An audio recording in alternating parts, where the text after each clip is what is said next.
السلام عليكم ورحمة الله تعالى وبركاته، إخوان وأخوات، وانتم كي دايرين؟ لاباس عليكم؟ مزيانين بخير؟ نتمنىكم إن شاء الله كاملين تكونوا بخير وعلى خير وفي صحة جيدة. مرحبا بكم في فيديو جديد ووصفة جديدة على القناة يوميات وهبة البرقمية. بالنسبة للناس اللي أول مرة كيزوروني في القناة كنقول لكم مرحبا بكم وألف مرحبا. عافاكم ما تنسوش أنكم تشتركوا عندي في القناه وتفعلوا الجرس، وكذلك تدعموني بلي لايك والتعليق ديالكم زوينين اللي كيشجعوني وكيحمسوني فضلا وليس امرا. مرحبا بكم في الوصفه ديالنا ديال اليوم، وهو علاج بومزوي كما لاحظتوا في العنوان، او علاج فقدان الشهيه بثلاثه ديال المكونات طبيعيين وكيتواجدوا في كل بيت. ونتمنىكم ان شاء الله تجربوا هذه الوصفه وتردوا عليا الخبر، وقسما بالله العلي العظيم بانها مجربه 100%، وغادي تلقاو عليها واحد النتيجه اللي زوينه. المهم نبداو في الفيديو ديالنا باش ما نطولش عليكم. لا فيديو نبداو في الوصفه ديالنا ديال اليوم. غادي نحتاجو فيها 3 ديال المكونات. اول مكون غادي نحتاجو لحبه حلاوه. تمشيو عند العطار، تمشيو عند العطار تاخذوا 3 دراهم ولا 2 دراهم، يعني على حسب الامكانيات لكل واحد. كتاخذوا حبه حلاوه كتنقيوها. حبه حلاوه عندها فوائد كثيره يمكن لكم تبحثوا عليها. وهنايا غادي نحتاجوا الحلبة اللي معروفة وغنية عن التعريف، يعني بالنسبة للناس اللي كيعانيوا من فقدان الشهية، وكذلك هي كتعالج لنا بومزوي. المهم هنا غادي نحتاجوا الحلبة البلدية.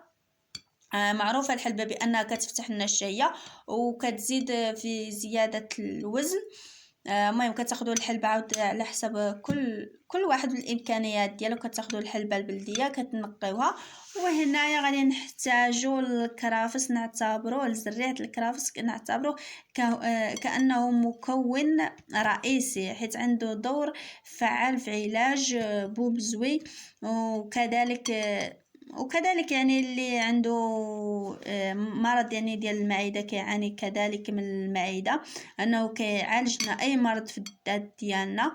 ويمكن لكم هاد 3 ديال المكونات ديروا عليهم واحد البحث، وغادي تلقاو بان عندهم فوائد اللي زوينين وفوائد وعندهم نتيجه فعاله. المهم غادي نحتاجوا 3 ديال المكونات. غادي نحتاجوا لزريعه الكرافس، غادي نحتاجوا الحلبه، غادي نحتاجوا حبه حلاوه. بالنسبه لهاد 3 ديال المكونات الطريقه ديال الاستعمال ديالهم، كناخذهم كنقيوهم وكنطحنوهم كنطحنوهم كنخلطهم مع بعضياتهم.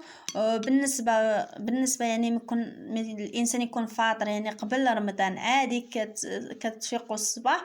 المهم كتفيقوا الصباح كتغسلوا وجهكم، كتاخذوا واحد المعلقه قبل الفطور، يعني كتاخذوا واحد المعلقه قبل الفطور مع واحد الكاس ديال الماء.